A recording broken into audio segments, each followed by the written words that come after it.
Hi, everybody, and thanks for joining in today. This is the second pitch presentation session in this third season of our CPG Accelerator. And I couldn't be more excited to see the progress you're going to be showing us today, from where you started in September with us to where you have developed your company to today and your pitches. And I'm very excited to have some fantastic panelists with us today. And yeah, maybe do you guys want to first introduce yourselves to the community? Yeah, I'm happy to start. I'll go for it, Audrey. Okay, I'm Audrey Quinier. I am CTO of Spartan Labs, which is the building arm of Spartan Group, which has three arms, which is investment, advisory, and then building, which is what I lead. In addition to that, I'm a full stack blockchain developer, and I've been a part of CPG for a long time. I've also co-founded a group called Black Ed, which helps Black builders, founders, and funders communicate and learn more about Web3. So I'm excited to be here. And you get, of course, special credit for your CPG hoodie. That's awesome. I'll go next. I've been in crypto for the last 7 years. Started off my career as a software engineer working at a crypto protocol called Celo. And then I spent the last few years investing in crypto through an early stage venture fund called Variant. And now I'm going back to startups, but I'm currently building out Komaribi, which is like an investment DAO focused on investing in early stage projects in crypto. I'll pass it off to Jason. Thanks. Oh, I'm delighted to be with you guys. I'm a big fan of both of your funds that you've worked at, and excited to see what you do next. I'm Jason Hitchcock. I'm at Third Web. I've spent the last 12 years kind of as like the first hire that like a startup makes on the business side. I've started a startup that Twitch acquired with the people that built Third Web also. I do a lot of angel investing. I run a DeFi fund and a venture fund, and I lead the ecosystem team at Third Web. We support over 1,000 chains. I work with all of them. Well, not really all of them, but like as many as I can meet. And I'm delighted to hear what you're all working on today. Cool. Well, thank you all for joining. This is obviously the highlight for our startups of the accelerator, and your feedback means so much to them. So thanks so much. Today actually is a fairly short session, so we only have 6 startups in this particular session. Let's go right away to the first one. So, it's always very short and sweet with CPG. They were asked to basically record their pitches in 2.5 minutes, and they spent weeks over weeks to like get it down to these 2.5 minutes. It's actually not easy presenting your idea in such a succinct way. And the first one is Moxie's. They have been with the CPG Accelerator for the last season already. They were one of the finalists in our community's choice awards in the last season. So I'm very excited to hear, how they have developed. Let's see the pitch, please. Hi, I'm Juliette Brindak-Blake, and I'm the founder of Moxie's. I have spent the last 15 years building brands and media properties to empower girls. I grew on into the #3 girls website globally and created the first girls series with YouTube Originals and Disney. I then built out Miss O'Cool Girls, our MVP to Moxie's, to become the leading brand in the Web3 space for girls. I've truly been living and breathing this demo. When we look at the headlines and we look at the data and we talk to our kids, we know that social media is seriously impacting their self-worth, especially girls. It's designed to be harmful, stressful, and addictive. Moxie's is a platform that is co-created with girls, that is creating a healthy, safe, and inclusive digital future. We know that for these younger generations, the digital world holds as much significance as the physical world. And Moxie's is leveraging Web3 tech to be a platform where they can build, create, and connect. Think of it as a Doodles 2 meets a Warpcast meets a Zepeto and Roblox, where Moxie's unlocks creative confidence. Moxie's is a platform that both girls and their parents can feel confident in. a platform where they can build avatars, create and own their content, safely connect and share, and play gamified activities to earn points for both digital and in real life goods. Our market is the digitally native Gen Alpha tween girl, and there are 48 million Gen Alpha girls on social and gaming platforms globally. Tweens are between the ages of 8 and 14, and in the US alone, there are 11 million tween girls who spend nearly $130 billion in direct sales each year. And last year, girls ages 9 to 12 spent $110 million on Roblox. Which is why when we look at our business model, we have 3 initial revenue streams that include subscription, in-app purchases, and brand partnerships. We are currently beta testing with 600 girls and parents from the 650,000 members on our proprietary database, and we're looking at social campaigns, brand partnerships, and experiential activations to connect with our target community. The Moxie marketing team knows how to reach this demo, bringing in significant experience and relationships. We are looking to raise a $500,000 pre-seed round to launch our platform within 4 months to validate early traction in the market. Our community already knows what it means to have Moxie, and we would love for you to join us. Thanks so much.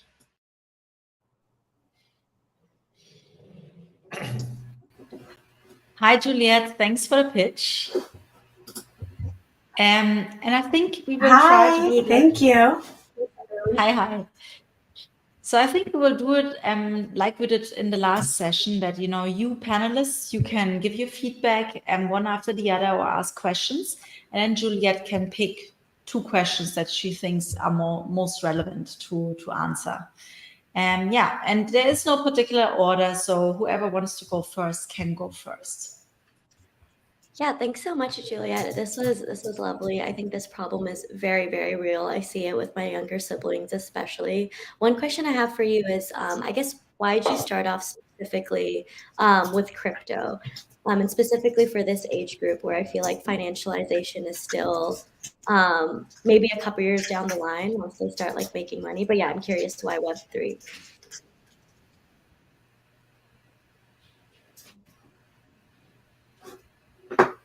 Rob, do you want me to answer now? Or I'll just wait. Okay. Yeah. Yeah, how are we doing this? Is Juliet, do you answer this now, or do we all ask questions or give feedback? I think the idea is you first, first all of you give the feedback or ask questions, and then Juliet picks like 2 things or so she wants to address. Cool. Well, since I'm talking, I'll continue. Cool. That was a great presentation. In terms of feedback, in terms of how it landed, I felt like there was a lot of discussion on like the market opportunity, on this is how many women there are that we can go after, here's how they're feeling.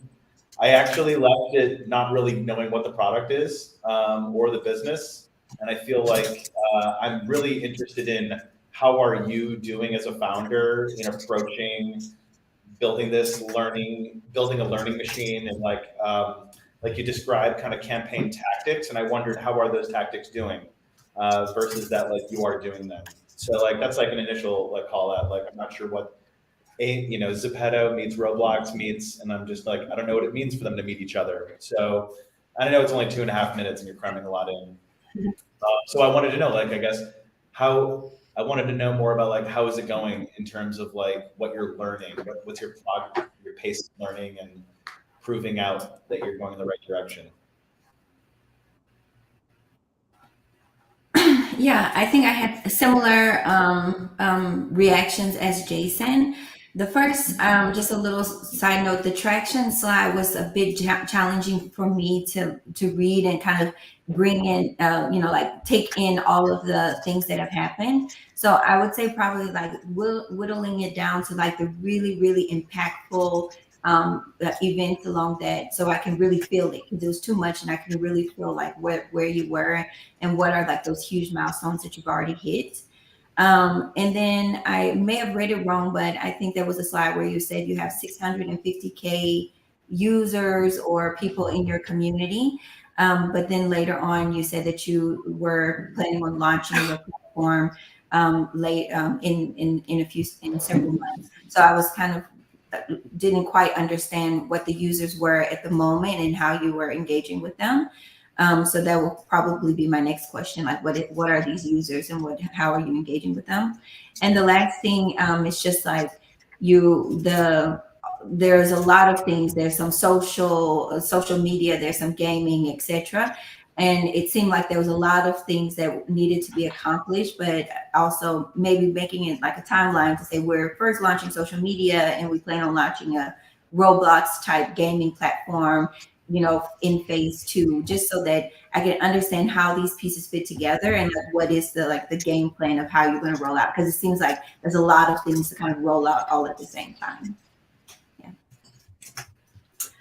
Yeah, I guess Awesome. like Well, two really quick things I wanted to add because I didn't realize we were also giving feedback. My bad, really quick. One, I think it'd be awesome if you talked about your background more. I feel like at the pre-seed seed stages, investors are really investing in you much more than just like the product or the market opportunity. And so I think you should talk about yourself more and why you're the person to build in this space. And then the second number, kind of around what Audrey was saying, I felt like throughout the pitch, there were a lot of numbers, and I would just choose one or two really pithy stats that make the point so that people aren't kind of trying to understand these metrics. I think the Roblox one was great, for example, like how much these women are spending on Roblox. But I would just like cut down the numbers. Okay, that's it. Awesome. Well, thank you all for the feedback. I really appreciate it. I think I can kind of get to all of these questions because a few of them connect, being cognizant of everybody's time. I think the first question was kind of why did I start off with crypto specifically for this age group?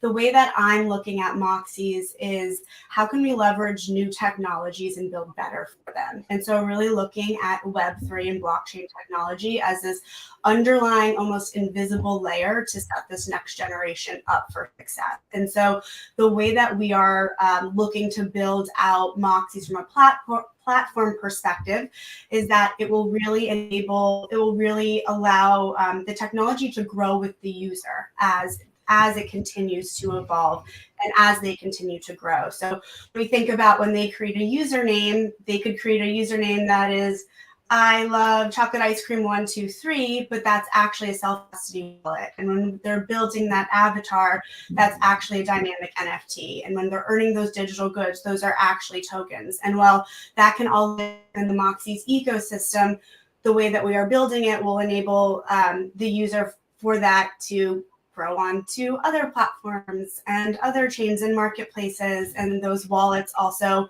are true functioning crypto wallets. So that's why we're thinking about it, knowing that the younger generations are always the earliest adopters of new technology, and how can we build better for them and not continue to repeat the same mistakes that we have seen in our current social and media landscape when it comes to building products not meant for certain age groups and then seeing what those effects become.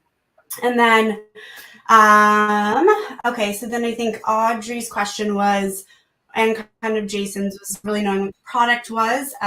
Totally fair feedback from the presentation. It's the 2.5 minutes is always so hard, and that's one of the things that I totally need to work on is being able to explain that more. So when we think about our product, it's really combining those elements of gaming, of community, of entertainment, where our users will build, where they will create, and they will connect as well as earn. So they're building out those avatars. They're creating content that they own. They are participating in different types of brand challenges, safely connecting with community, and then earning points and rewards as they go. And so that's where those examples kind of come in, where we think of the doodles too, from that avatar component of users being able to build out these avatars that have thousands of different diverse and inclusive traits to choose from, and then the ability to safely socialize and that gamification component. And in phase 3 of Moxie's, that kind of Zepeto example where the users will be able to take whatever content they're creating and animate it with their avatars. And so then I'm trying to think, the traction, just to answer one of those questions, Audrey, too, on your side. So the feedback also that the feedback that I didn't speak enough about my background to begin with, probably would have made more sense when I spoke about the traction. So previously to all of this, I founded a company called Miss O and Friends, which is what we were able to grow into one of the top 3 girls websites globally, like ranking number 3 under Teen Vogue and 17. And through that, we built up a database of 650,000 girls and parents. And so we'll be using that proprietary database as part of our go-to-market strategy. We've tapped into some of those people in that previous community, and part of, upon funding, we'll be really working to leverage that pre-existing community to have some of those early subscribers for Moxie's. So I think that was about it. But thank you guys for all. Thank you, Julia. That was so, your questions were awesome. But I just wanted to add, if you had started with talking about your background and what you've done and why you're the person, this pitch would have like landed completely different. So you need to put that out there first to build that credibility, to say, like, I know what I'm talking about. I've built something in this space before. So you really need to add that to your pitch. Absolutely. Thank you for that feedback. You're awesome. Say, I'm awesome when I know what I'm doing. Thank you. Thank you. No, I appreciate it. Cool. Thank you so much, Juliet. Awesome. So now we're coming to the second pitch, which is Troops, and this is a mobile-first social super app and community stack for on-chain collaboration. Let's see the pitch, please. Nico, one of the co-founders of Troops, and we want to bring people together on-chain through on-chain clubs. 70% of online communities fail because they lack funding, active members and contributors, and they lack transparency and a clear hierarchy. The tools that they use unfortunately fragment the community, or if they want to turn them into a DAO, they make them very bureaucratic. So we're making it fun for groups to collaborate through an on-chain club. How it works is basically you create an NFT membership for your community, and you can start having a shared smart wallet where you can perform different actions. For example, crowdfunding the shared wallet in a fun way, but you can also do many different things like collecting NFTs together. After you have some members of the community approve the mint, you can give permissions to some of the members to post it on a shared social media account, for example, and earn on-chain reputation for it. Our growth loop will be first tackling Web3 IRL education and onboarding communities that will then encourage their members to create their own investment clubs or hacker groups. Then these clubs will grow and become builder communities again. Our go-to-market strategy is these Web3 communities because they are receiving millions from quadratic funding, ecosystem support, etc. And we have a strong network of some communities that we're currently running pilots with. We've come to this by building Lens Clubs, a collaborative Web3 social account, and through more than 10 hackathons that we've won with community ideas, and that got us more than 3,000 waitlist signups. We recently were part of the Variant Founder Fellowship as well, and this is us. I'm Nico. I've built some Web3 communities in the past, and my co-founder Kevin, he is obsessed with cryptography, and he's worked with smart contracts at Chainlink before. We're currently racing for a pre-seed to make some UX improvements, do security audits, figure out the legal implications of our product, and make some marketing for it.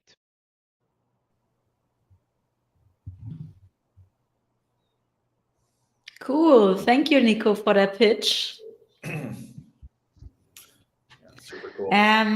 Maybe we go right into the feedback round. Who wants to go first? I'm happy to start. Great seeing you again, Nico.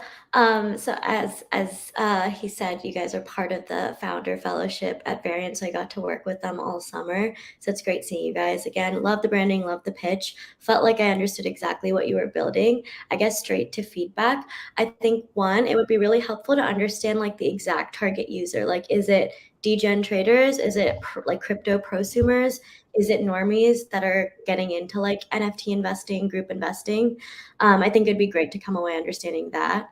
And then second, I think it would be awesome to come with it from like a very personal story. I mean, this is just like maybe my 2 cents, but I feel like you both have been in the space for a while, worked at different projects. So I'm sure you felt this pain point personally. And I think it'd be great to start with that in the beginning. Like, why does this need to exist? Like, there's a bunch of different sort of like group investing apps in crypto, but why is what you guys are building different? Why is this needed? Like, what problem is this solving? But yeah, beyond that, really excited for you guys. Thanks, Meta, and awesome to see you again. I'll go. So Meta made a good comment to Juliet about oh god, I'm like literally brain farting as I'm about to say what I'm about to say. It's I had a hard time understanding how well you understand that people want to do group investing or that people want a club to like play games together. And oh yeah, the comment that Meta made is like early stage. It's like we don't really know what the product is. And I thought you had a great presentation. I love it. It made sense to me. But like people want to invest in like your ability to understand what like people want and like continuously iterate and deliver the product that they'll ultimately want. Like today, it's assumed that it's an incorrect product, but like we're betting that you're going to get there. And so I wanted to hear more about like how well you understand this is the problem hierarchy and things like that. Yeah, so I'd like fill in the blanks more so that I understand that like, oh yeah, people do want to invest as a group.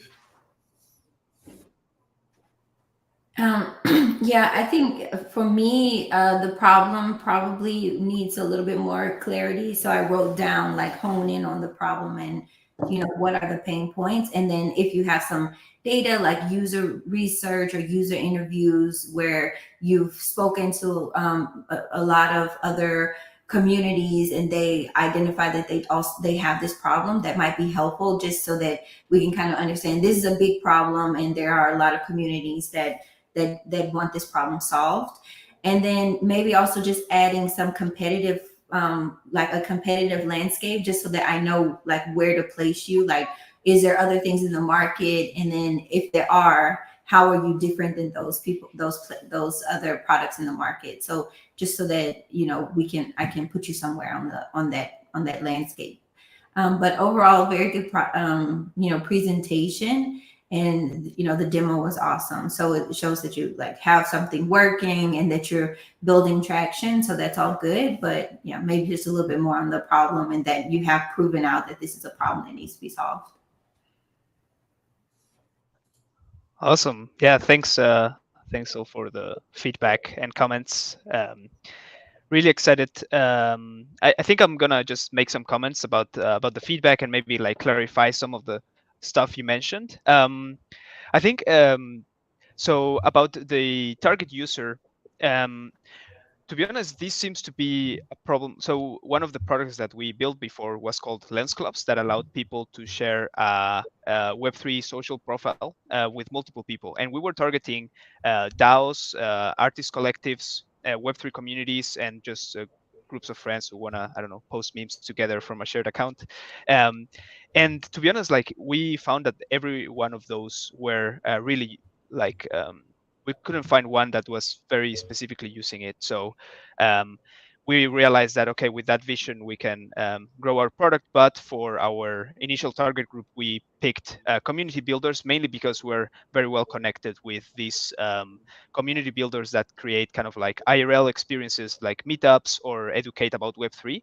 And we believe that these are also the people that are gonna onboard the next wave of users to Web3. So we're incorporating a lot of account abstraction into our product to make it very easy for these new members to come in and start interacting on chain, even without having to pay gas, because like the on-chain club kind of pays for their gas, for example. So that's a little bit the reason why we took those kind of IRL Web3 community builders as our initial target group. And with regards to the problem, Specifically these communities, what they have is that, well, on one hand, they use Web2 tools, and they are like very conflicted by it, because they say, okay, we're in Web3, we should actually start using more Web3 tools. And on the other hand, being using Web3 tools, they only see, like, the only path that they see is becoming a DAO, which becomes like comes with a thick layer of bureaucracy and a lot of stuff. But so in our explorations with those community builders, what we found out was that what they actually wanted was to kind of like use the tools, so being able to kind of access sharing a treasury, like being able to have, I don't know, NFTs as memberships or on-chain reputation to be accessed from multiple places instead of relying a single platform like Discord, that if it goes down you cannot access it anymore, while having, for example, the transparency of a DAO and like the openness of a DAO. So that's why kind of like in our initial MVP, we have like a feed where like all the on-chain transactions of the um, shared smart account are listed together with the post. So you kind of add context to those transactions, because that's something they asked us to incorporate, like being able to show their members what is happening with their shared smart account, pretty much. And yeah, I think I'm gonna leave it there. I don't know if there are any other follow-up questions or if I forgot anything. Cool. Thank you so much, Nico. It's really interesting, and best of luck. Thanks. Thank you. Right. Now we're coming to our next pitch. We're going in a different direction. It's going into gaming. It's a fun and cool. Space Hunters is a fun and cool concept for a casual game that combines AI, skill, and gaming.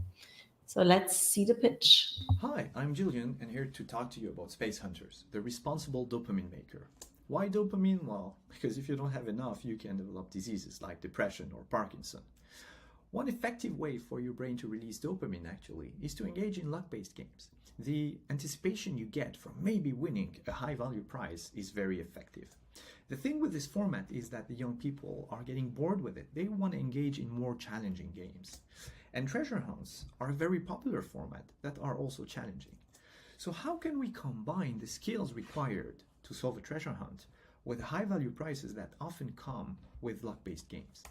That's what I'm doing with Space Hunters. You buy yourself one ticket that puts you in communication with an AI pilot of the future. Together, you have to find crystals that are hidden under the surface of Earth. And that's it. You can't use your money to increase your odds of winning. It's all based on your skills. The game will be playable on mobile or on desktop. And because you have to get on board on time, the seats are limited, and you don't know if you're going to find crystals, this anticipation builds up a lot of excitement. The game can be played solo, and you would have a casual game experience with short play sessions, or you can team up with others and start developing advanced strategies. Why would you be looking for those crystals after all? Well, because you can exchange them for real-life objects, and some of them will be life-changing. Now, don't think the game will be very easy. You will have multiple challenges to overcome. And to be easier for you, you can get upgrades or power-ups. Those won't be for sale though. The only way for you to get them is by promoting the game before it's launched. My objective with that is to capture 50 million ARR after 4 years of operation. First by targeting Web3 communities and then expanding it into Web2 space. Why do I think we have a clear shot at this? Well, because we're building something people want. The go-to-market is very straightforward. Gather an OG community of 100 members, cap it at 2,000 just for the fun of it, and provide them with early beta access and other utilities. Then partner up with Web3 communities, distribute free passes, and enable a profitable referral program that will be boosted by influencers and ads. The business model is very straightforward. I'm leading this project and I have over 10 years experience building real-time and high-traffic systems, and I'm partnering up with other people who are helping me in the process. My 3-year goal is to 10x this business. I need €500,000 for this, and keep in mind, please, I'm not trying to build a blockbuster here. And I want to get 1 million monthly active players by 2030. Thank you. Cool. Hi, Julian. Hello. I love how it came Hi. together. How I are you, saw the everyone? pitch obviously last week or 2 weeks ago, and it was still very different. And I think Julian really came to a lot of the sessions and really changed it. So I think I really like the flow now. But it's not about me today. Let's hear what our panelists have to say. Who wants to go first? I wrote down some notes. I guess I can go unless. Okay, Julian, good to see you. So Yeah. I'm just going to go through. I have some critical things. One, who are you? Why are you able to build this? Why will you succeed? Things I did not learn in your pitch that I think would be really helpful at the beginning, especially of a game, a consumer product, a hits business, and also kind of like, this doesn't actually track like a normal game pitch in the game industry. Like this strikes me as a game from the way you described it. The game industry kind of has a pretty standard template for like what a pitch looks like, and it really focuses on the meta of like your odds of success in the process of building a game. And like one small piece of that is, oh, by the way, this is the type of game it is. It's like match 3 gems and like you're gonna have in-app purchases. That a lot of that's kind of assumed, but like the other components around like the whole value chain of producing the game and taking it to market, like, oh, we're gonna launch in Austria, and then we're gonna like lower our customer acquisition cost, and then we're gonna move to Canada, and then we're gonna move to the United States. That's kind of what it looks like. And so I think a lot of investors that you're speaking to, they already know that the game industry is a big market. They want to know if you're going to enter it. And that doesn't really come through in your presentation. It sounds like you have a cool idea and you're describing that cool idea over like 12 slides. And you're not asking for enough money, like 500K. Like that's not an amount of money. Yeah, you need a lot more money. And a million over 10 years by 2030, that's not very many users. So that was like what I wrote down. Do I answer now, or we wait for everybody to wait for the end? Yeah. Yep. Okay. Okay, I can go next. So I think the intro about the dopamine, I feel maybe I was a bit, I think that there's a better way that you can start your story about your game, especially since it's a casual. And I know in Web3 space, there's all this talk about like AAA games and making it as good as, Fortnite or something. So I do think, talking about casual games and maybe bringing in a few stats about the fact that like 33% of, games that are played on an iPhone are casual games, so it's like a big market compared to just like AAA. So that you can kind of let people know it's not a AAA game, but this is actually really important. And it's important because of the dopamine, but not really talking about the why, we're just talking about it in the market opportunity. The people enjoy playing casual games, and we know this based on the numbers, basically. So I think reworking that might be helpful.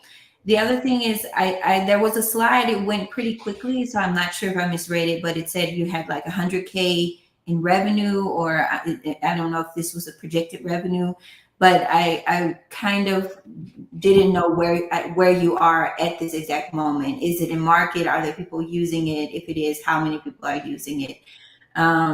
So that would be my feedback. I'm just trying to look here. You mentioned something about like young people. So I don't know, like if that was your target market, or like young people like dopamine, releases. So, maybe talking about like this game is for who, like who is the ideal user of the game as well, Cool. Hey, Julia, nice to meet you. Yeah, definitely agree with everything Jason and Audrey said. I guess to add on to that, well, one thing I liked was I actually thought your intro was actually really engaging. It gave me Huberman vibes. I don't think it had to be as long or focused on dopamine, but I thought it was fun and creative. And then I guess for more critical feedback, I thought the go-to-market strategy felt a bit too vague or too like blasé, like, oh, it's so easy. Like you mentioned getting 1,000 to 2,000 community members, like, oh, that's super easy. But like how? Like I felt like there wasn't a how to the strategy. It was more like milestones. And also you mentioned like enabling different Web3 communities or engaging them, like which ones, why, how again. And then also agree with Jason, like I feel like the 1 million number for 2030 is extremely low. Like I think you should set your ambitions much higher.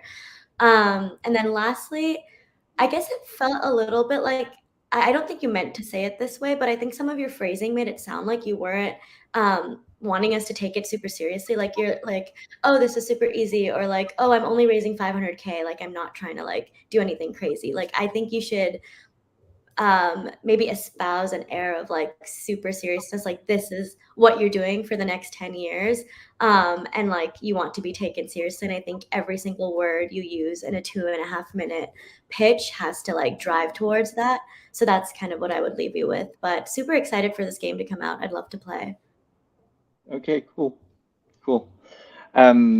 Yeah, now you picked like 2 of the questions, so you can't answer all of them. Just pick 2 that you Okay. think are most relevant. I have to remember to first. No, I'm kidding. So yeah, basically to try to address overall the points in terms of the need, like the 500K, the goal, 1 million player by 2030. This is all tied to the business model that I have. So when I'm talking about 1 million monthly active players, I'm talking about paying players, right? And this is event based. So all those people will have on a monthly basis to pay again. So that's why I think like I want to be realistic with those goals. Now we can go and do like best case scenarios, but I think this is more realistic than aiming for a lot of millions of players who would pay, and I'm not sure the numbers will actually make sense there. To talk about who I am and why do I go with this project, well, I've more than 10 years experience building tech solutions. I've launched multiple startups, but I was mostly in the B2B realm. And the B2C is quite new to me, so I'm looking to team up with someone to help me with that project. But why I'm doing it? It's mostly because I was looking for something like that. So I like the treasure hunt format. I was looking for something that would combine those mechanics, and I couldn't find anything. And I'm a person who likes to basically go head start with problems and start finding solutions or building them. So that's why I went into this, and I'm going into this. So I know it's quite bold, but I assume it, and I'm going like all in with this. Now, when it comes to all the feedbacks you gave me about the presentation, really appreciate that. I like the angle Audrey gave about like talking about casual games, because yeah, that could anchor the message more into this. And no, the 100K is not a revenue number. It was more of a number of users and players I was aiming at having after 4 years. 4 years of activity, so tied up to the revenues, the 50 mil ARR. Yeah, I took maybe more than 2 questions, but I tried to cover some of the points here. Yeah, I think thank you for addressing that. I think that helps. And yeah, you know, it's a journey. It's already become way better, I think. But you know, it's getting the perfect pitch and you know, really crystallizing it is a journey, right? And I think you're on a good journey there. Yep. Thank you. Cool. And I'm actually Thank you so working on the go-to-market, just so that you know. So if you want to know more, you can follow me on Twitter or X, whatever. Thank you very much. Thank you. Have a good day. We're going to be super biased towards being critical. There's all sorts of great things, but like it's the critical stuff where it's like you can think about and really improve things. So yep, we're not here to beat you up. Cool. So that now we're halfway through. We have 3 more startups to come. The next one is Tremors. It is a platform for musicians and superfans to connect. Let's hear more about it in the pitch. Thanks for joining me and Tremors in our journey to return value to music. So kicking off with the issue that artists face, they are struggling to monetize their fan base. Now, why is this the case? Because streaming platforms don't have multiple product offerings, and that this lack of product diversity limits artists' revenue streams. On top of this, fans need to jump between streaming and social media platforms to get the full experience, and in the process, the artist loses visibility of them. The difficulty is to get a platform that offers both music products as well as the social experiences that fans want. So just how big is the market? As stated in a Goldman Sachs report from July 2023, there is a $4.2 billion opportunity which is being ignored by not considering superfans in product offerings. The solution is to offer artists and superfans a place to connect and interact over music. And so, the Tremors platform allows you to build your community around your music. So how does this actually look? Artists release music and memberships that superfans can purchase. Ownership of these gives superfans exclusive access to certain parts of the artist community, which once they have joined, give artists visibility of them and can then reward them with discount codes, early releases, and airdrops. Now, airdrops have an interesting mechanism where you could, for example, airdrop 3 copies to a superfan. They might choose to keep one and sell or give away the 2 others, and by doing so, give both revenue and exposure to that artist. So, in sorts, you're turning your superfans into your sales force. So where are we at? The platform is near completion, and as you can see in this demo of me minting an NFT, we will be set to launch early 2024. So far, I've bootstrapped the project since inception, and I've been fortunate in getting some experienced team members on board. Thanks to them, Tremors is almost ready to roll. And just a few final points. The marketing is deemed cheaper because we just need to target artists instead of superfans. And an important consideration is that record labels are not cut out from using the platform either. So to break into the music industry and hit our targets, we are raising 800K. If you would like to have a demo, please feel free to reach out. Cheers. Hi, Manu. Hello. Where are you Thanks for calling having from me. today? Where are you calling It's from today?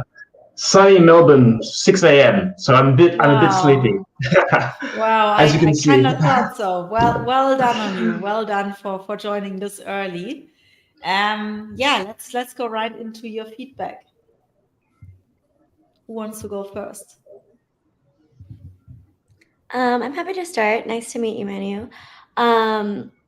Yeah, I guess I'm really interested in like the music NFT space in general. I know this is like sort of different, but like, you know, in that realm, I guess one thing that would be helpful is like maybe a competitive analysis. Because I do feel like a lot of products like this do exist on the market right now. None of them have, I would argue, worked. And so I think there is room to explore, but I think it'd be important to get your opinionated take on why yours is different. The second thing I would say is that music is obviously a super relational industry, and it's also extremely old. Like I feel like they're living in the 80s. So I'm curious how you can use your network and maybe your background, which I didn't hear too much about, to kind of penetrate that space. And then the last thing I would say, I guess more of a question to you, is like based off of my years investing, I felt like I saw that creators tend to be terrible community organizers and leaders. And I feel like this product puts the onus on the creators themselves, like the musicians, to kind of like facilitate airdrops, to like engage their super fans, etc. So I'm curious like how you guys plan to help here and make them better community leaders. I feel like that's like almost a totally separate job to what they're doing as creators. But yeah, those are all my feedback. Yeah, I can go next. I agree with everything that Meta says. Like she spot on is awesome. I don't have too much feedback back to add to that. I would just say maybe having more information about how, like your business model, how do you plan on making money with the project, might be helpful. But yeah, it was a good pitch. I understood what was happening. I wasn't left with too many questions. So good job. I'm going to reiterate what Meta and Audrey said because I agree with it. I feel like every accelerator class for like the last decade has had a startup that's like, we're going to help artists make more money. We're going to help them connect with their fans. And like, I don't know I don't really know that much about like who the winners are, like Bandcamp or whatever, but I'd be interested to know like how well you understand the massive effort that has been going on to try to solve this problem and like why your going to be the one that solves it. Why Web3 is going to solve it. It's cool. Like, I get why there's Web3 part of it. This is CPG, but I didn't really hear a case made for it other than like what the features are. So I wanted to know more about that. And then I also wanted to know, like, to Meta's point about it being relational, like, what do you have any unfair advantages that are going to help you break in and get artists? Have you already gotten artists that are like dying for the platform? Yep, those are the questions that kind of came to mind. Yeah, sure. So I think I would, first of all, thanks for the questions. Start off with the competition. As you just mentioned, Jason, Bandcamp is probably one of the most similar platforms that we would aspire to look like. They are obviously Web 2. The other platforms out there tend to focus very heavily on the NFTs and the music itself. So that's something we did during the beta. And what we learned from that is that fans would come, buy a song from their favorite artist, and then just leave. And that was the moment where we kind of had going, oh, okay, you really actually need to build community around the music as well. And we started doing more like digging and figured out that that is the connection that they want. They want to actually be connected to the artist. So we did a slight pivot where instead of first putting just buy this NFT, it's a song that you love. It's connect to your artist, buy their NFT. As you go, you build that relationship. You then get access to you can buy a membership to their superfan community, and then that artist gains visibility of you. Now that's the important part, the difference between Bandcamp and a platform that uses NFTs and blockchain. Where that visibility allows the artists, that's actually the core difference, is just simply the visibility. From there, you can actually reward them. You can do whatever you want. You can, and building on that, the rewarding, and I know this is where Meta said, well, artists are terrible community managers. The tools are at the moment quite simple in the sense where we allow them to tweak them slightly. They can provide a discount code if they want to, and then the superfans can just claim them, or they can tweak how many superfans can actually buy memberships, so the quantity and the price. These things are quite straightforward, and there are also guides. Like when I did the beta, I helped artists onboard them one by one, and they, after the first time, were just releasing tracks whenever they wanted. Note about getting the artists, we start with grassroots indie artists. The platform can scale all the way up to superstars if you want to. Not that they're my target market, they have the money. I'm kind of looking for the small local artists, everything starting in Melbourne, moving to Sydney, going through Australia, and that's how my network works. We have had local artists join through Tremors, through COVID, and that was our the word to mouth kind of growth, which was really fun to see. I think that's 2 questions ish. Cool. Yeah, very interesting. Well, and sometimes it's an advantage to start in somewhere like Australia, right? Like start niche in a way. So yeah, we are also very known for our music. So yeah, very cool. Best of luck with it, and thanks for coming so early. Thank you for your time. I'm gonna go get a coffee. Bye. All right, 2 more. The next one is Ferry, an on-chain raffle platform. And they recently won an ETH online hackathon. So let's hear more about Ferry. GM CPG and welcome to Ferry on-chain raffles. Verifiable on-chain randomness is required for many popular decentralized application use cases: RNG and on-chain games, lotteries and lootbox systems, NFT minting and reveal, and of course marketing giveaways and raffles.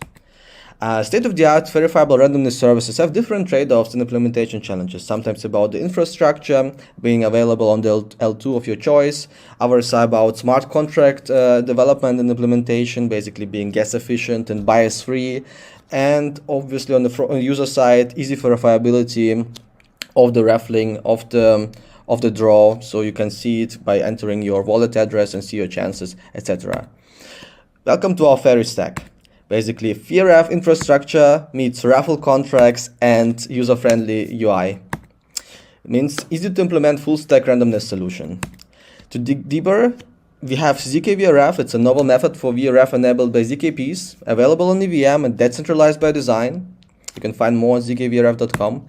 We have raffle contracts, which are state-of-the-art designed, gas-efficient, bias-free, and available on EVM, as well as our front end, which has user-friendly UI, raffle creation and verification flows, and as you can see, it can have different implementation varieties, as in our examples at fairy.win and fairyraffles.com. To showcase our traction with those interfaces since September 2023, you can see we have 200 plus raffles deployed. We have 72 unique wallets using it, and we also recently won the EVE Online hackathon with our zk-VRF solution, which we deployed on Scroll mainnet and also won their prize. In terms of traction, we are also used by influencers like Dingaling, and as you can see, his recent tweet utilizing our solution had 22,000 views. On monetization, we're experimenting right now in the early stage with raffle frontend fees, contract stack implementation fees, our zk-VRF infrastructure pay-per-request concept, and of course also the bigger concept of zk-VRF DAO and token. Our team are Kevin, Marco, Roshan, and me, Serge. And as you can see, we are a team, good mix of blockchain developers, cryptographers, product people, and business. And please contact us. We are looking for design partners, on-chain game developers, marketers, influencers, community managers who could use our tools, and investors interested in early stage infrastructure companies. Peace.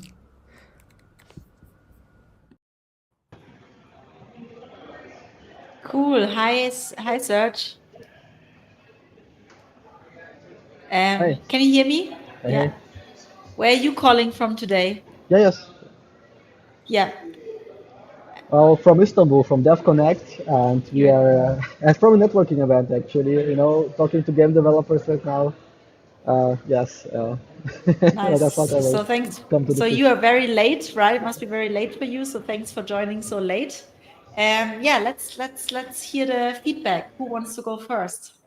I'll go first. I feel like I've used, verifiable randomness before in previous smart contracts that I've built, so I understand the challenge. And then I also understand, like, as you start building solutions for large brands, there are a lot of regulations around raffles and giveaways for those brands. So having something that is verifiably random and has some proof is actually really needed in this kind of raffle and giveaway space. So I think I really like the product. I like the branding. I think, I'm in love. I would use it. I could think of, a few different ways that I could use the solution. The only question that I have would just be like, how big is the market? Like how do you see this scaling? How many, projects or builders do you see using the platform, and how do you scale this, and how do you make this like a big company? Those are the only kind of questions I have. Other than that, I love it. It's a great product. I really liked the pitch. It worked on me. I think, for 2.5 minutes, I think you did exactly what you needed to do. If I could wave the magic wand and have some clarity that I don't have right now, that like my brain had to do the work and fill in the blank. Like I wanted more help imagining the different places this can plug in and how many other types of devs could use this. You got me going. I just feel like that's probably really interesting and would blow people's minds. This could be used in this type of game and that type of game and like these types of giveaways and have you ever seen Gleam? Like, holy shit, like it's huge. We could be that was great. I think you should publish your contracts on Third Web. I sent you a DM on Telegram. I want to talk to you. Cool, I'll go next. Hi, Serge. Major FOMO from not being in Istanbul. It'll be so fun. And yeah, I wanted to +1 your time management. I felt like you got a lot done in 2.5 minutes. I felt like you covered all the salient points. In terms of more critical feedback, I guess one thing is there's a lot of innovation to be had in VRF. Obviously, right now, I think Chainlink's solution is the one that everyone uses. So I think if you had specifically named and compared to Chainlink, that would be great as an anchor to see why what you're building is better, more generalizable, like on more chains, etc. And then I guess a question for you is, one, what do you think your moat is? And two, what is the ideal end state? And specifically adding more context there, like I couldn't tell if this is a company built around the innovation that you did building the ZK or if it's around raffling. Like I couldn't tell if the raffling is just a sort of use case example of what you're trying to build, or if you're trying to sell to developers and or like I guess I couldn't tell if you're selling to developers the ZKVRF stuff, or if you're selling to like consumers and DAOs and like people that would use the raffle. And I think that question is important because then you'd be able to more clearly identify the target user and name that in your pitch. But yeah, that's it for me. Thank you very much. I will try to talk. I hope you can hear me properly. It's a bit loud here, so I will just try. So basically, you're right. I start with you, Meda, because we started developing raffles as on-chain contracts because we like the use case. And now recently we kind of built our way down to the infrastructure because we saw how many developers struggle on L2s where there's no chain link. This is basically why we started with ZKVRF, our infrastructure part of it. And right now, the best use case will be collaborating with the on-chain game developers who usually do raffling for the loot boxes, for their games, for the stats, for the maps generation. And this is why I'm here in Istanbul, to find them, to work with them. How many of them? Well, I would say, Chainlink makes a good amount of their income through the VRF, and our idea will be to also have somewhat a decentralized marketplace for VRF where we take a fee for matching the requester and the provider, basically. And then, but you still can choose should be your provider. So this is kind of the idea.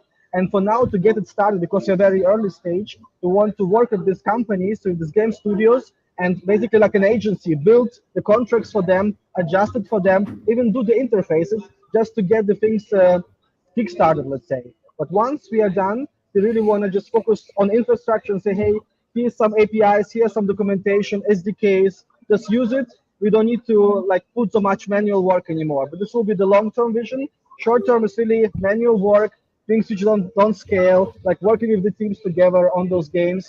And in the background, of course, expanding our infrastructure, meaning if we will measure it by going to different L2s, like how many chains are we deployed on and how many people are using our contracts in terms of like smart contracts, like how many requests do we get daily? Like this will be my metrics to look into. And right now I'm trying to secure like the partners here in Istanbul to develop this further. But yeah, it's a kind of very early stage. We're excited to experiment. So yeah, this is what I can say. Awesome. Thank you so much, Serge. I also really like how this shaped up from when I saw it the last time. Really becomes so much better. So really good work and good luck on finding some good partners in Istanbul. Thank you very much. And thank you for being able to participate in the program. So yeah, peace. Yeah. Bye. Cool. So now we're already coming to our last startup. And this one is Mint Pass. It's a travel companion app. And they have actually some really strong partnerships in the travel industry already. So let's hear the pitch. Hi, this is Sam, and I'm pleased to share a quick overview of MintPass, the ultimate travel inspiration app. So we're creating a platform for digital souvenir collecting. And basically, whenever you travel, you verify your trip by scanning a boarding pass. And then while you're traveling, you document your experience by geolocation-based travel logging. And then in aggregate, that becomes a larger picture of travel history, both where you went and what you did while there, that can be more easily shared with friends. And this plugs into an affiliate network for third-party booking functionality, where whenever your past experiences, your lived experiences as future recommendations inspire the travels of others, you get rewarded along the way. And then underlining it all, just because we have to bring it up because it's AI, we also include a ChatGPT powered AI concierge for recommendations when and where you need them. So yeah, the flywheel effect here is basically we want to turn everyone into a travel influencer. We find time and time again that oftentimes the most important travel decisions we make are word of mouth shared from friends and family. But other than the cluttered nature of social media, there really isn't a single repository for that. So we want to not only allow people to more easily share their travel experiences as recommendations, but then provide rewards and incentives for doing so, powered by travel affiliate relationships. And then looking at travel as a Web3 use case, I think the three things that we point to most prominently are permanence. So giving you forever digital identity tied to past experiences in travel, the verification layer, so making sure and bringing authenticity to recommendations by making sure you actually did it, and interoperability, looking at the innovation happening in Web3 travel, in I should say Web3 travel loyalty, looking at like Etihad and Lufthansa Airlines, being able to provide MintPass users incentives within those ecosystems through blockchain-based interoperability.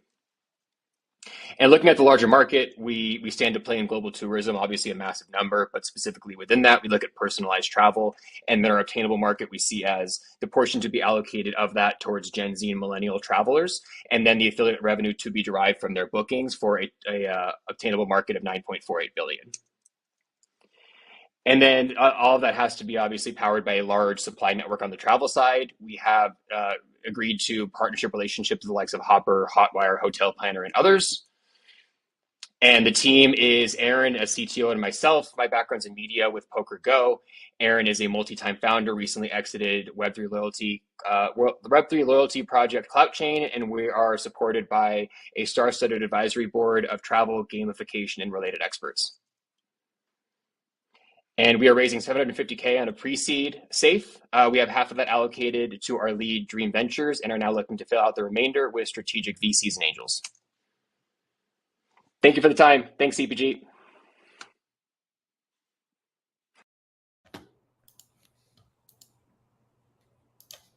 Hi, Sam. Can you hear us?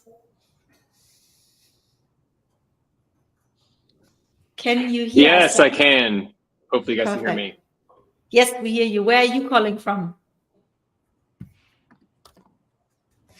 I'm calling from scenic Las Vegas, Nevada today. Oh, nice. Cool. Well, then let's hear the feedback. Last feedback round for the day. I'm happy to start. Hi, Sam. Nice to meet you. Love the squiggle in the background. I guess for some positives, like I would definitely use something like this. I love traveling and I love like noting everything down and then sharing them out to friends. So there's definitely like a need. In terms of more critical feedback, one would be at the pre-seed stage, I feel like it's super important to be very focused on what like maybe like one or two things that a user wants. And so one, I would love to hear more about the user research you've done to kind of get to this end state of an idea. And two, I guess I'm potentially a bit scared that you guys are doing too much at once.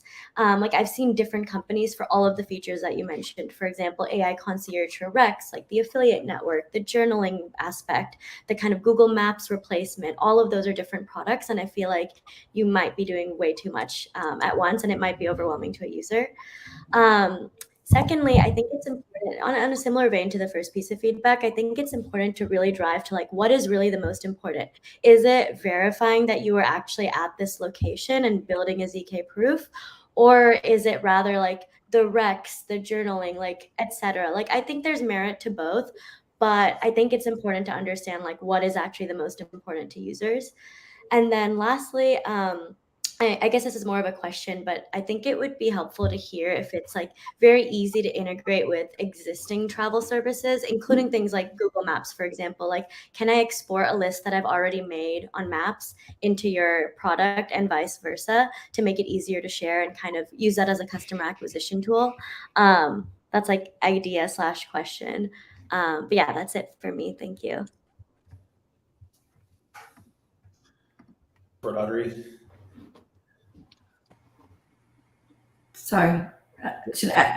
Okay. I don't have too much feedback. I really love the pitch. I love the product. I would love to use it, especially the idea of like my, friend going to a location in Paris and then me being able to find that exact location and like share that moment with them so that, so there's a lot of great social aspect to it. And I think it's a great product. And you've already got a lot of great partnerships that'll help you go to market. So it was a really solid product pitch. If I had to offer feedback, I would just say there was a mention of rewards. So like if someone travels to a place that you recommended, there's a reward. So I was left kind of asking questions about that kind of ecosystem around the rewards and how this like tokenomics works and just general about that. So that probably couldn't fit in the 2.5 minute pitch, but that was kind of my only question, like how does this rewards work, and how is it like is this a token, and if there is a token, what's the tokenomics around it? So yeah, that's my only question, but a really great product. I really like it, and I think it's a great product. Super great pitch. I echo everything that Audrey and Meta said about like what's great. I thought Meta's comment was interesting about seeing a few products that hadn't occurred to me, but I agree with it. A slide that I wish I had more context on was the Web3 slide, where you're talking about the three sort of buckets, like verifiability, interoperability. I forgot the other, but what I wish I saw was like, what does this unlock for people? Interoperability, like this allows like brand partnerships to just expand. Like people can they can plug into our partner network on their own easily. Like I was curious what the bullet points were under each, like on like, here's what this does. Like we really understand travel. Like look how big this industry is. We know all the mechanics. Here's what maps over to our platform, and like how Web3 kind of does that too, or better. I have heard, like at Third Web, we make a loyalty solution, and tons of brands say the reason why they're doing Web3 loyalty is their proprietary system that they built. Like it's hard to add new partners, and they see Web3 as like this thing that will organically grow, and like they can add partners. So that's where that thought came from. Because I think that would Got it. Yeah, it'd be really powerful if you included it. But yeah, this cool. It's fun. I'm excited. This is for the bull market. We're ready. Yeah, you and me both on the bull market there. So yeah, thank you very much for all that feedback. Super helpful and super fair. And we do have obviously answers for all of the above, and I wish we had more time to be able to convey those properly. I've written some notes down. I'll try to combine questions into singular answers as best that I can to try to give coverage to all. So it's just some about my background in a more detailed way, and then sort of my journey here. I mentioned it in passing, I formerly worked in media. I ran a streaming company called Poker Go. That doesn't really matter, but for the purpose of the conversation, I got deeply into the NFT space, like a lot of people in the early part of 2021. And to be honest, MintPass in its original form has come a long way, but that was the first base. When we get into Web3, we want to put our flag in the ground with some cool project, and this was my thing back then. And being a non-technical person, all I really had to do was talk to users. So that's what I spent the past couple of years doing, of whether it be friends, family, loved ones, people on my network. I was and have been doing for the past 18 plus months, doing mass outreach, trying to find people who love to travel, love to share their travels, and love to collect souvenirs along the way. And basically, as we've learned more and more about how people like to travel, we've tried to put forward an all-encompassing solution for them. And to the earlier point in regards to the different tools that people use today, I think that is the crux of the issue, is that yes, there is a lot that this encompasses, but there's a lot that we stand to replace. And as I've had a lot of these conversations, we're finding people using Apple Notes, Google Sheets, Google Maps, camera rolls, calendars, basically this like hodgepodge of different places where memories get stored and in many cases shared. We want to create a singular repository for all of that. And yes, that includes a lot, but at the end of the day, part of what we want to do is take this to market and get that feedback early. And I always go, you think of like that meme with the bell curve, and you have like the guy complaining in the top and like the smart and dumb guys on either end. I kind of think about it in this case, we're just creating digital souvenirs, and up top it's like we're a proof of experience Web3 collectorship gamified platform, when in reality it's all about getting digital souvenirs in people's hands and seeing what they want to do with them. So sure, a lot of this today is around a thesis of us of what we've seen in the market and how people want to collect and share when they travel, but really it's about getting these in people's hands and then finding out from there what they want to do with them.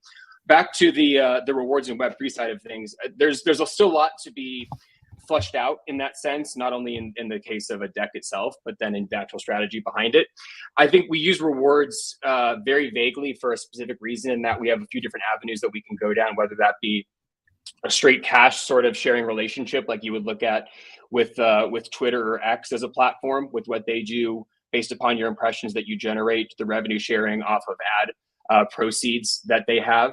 You could look at more of like a loyalty-esque scheme. So generating points, we loosely call what this could be as tastemaker points. So as people take you up on your recommendations, you get points that could be exchanged for travel credit, gift cards, other sort of bonuses with brand partners, or perhaps it's just a pure gamification play. And this could then integrate into like a recommend to earn-esque economy, which integrates some of the Web3 side of things so that you generate the native token as you share recommendations that are verified, and then people take you up and book based upon those recommendations.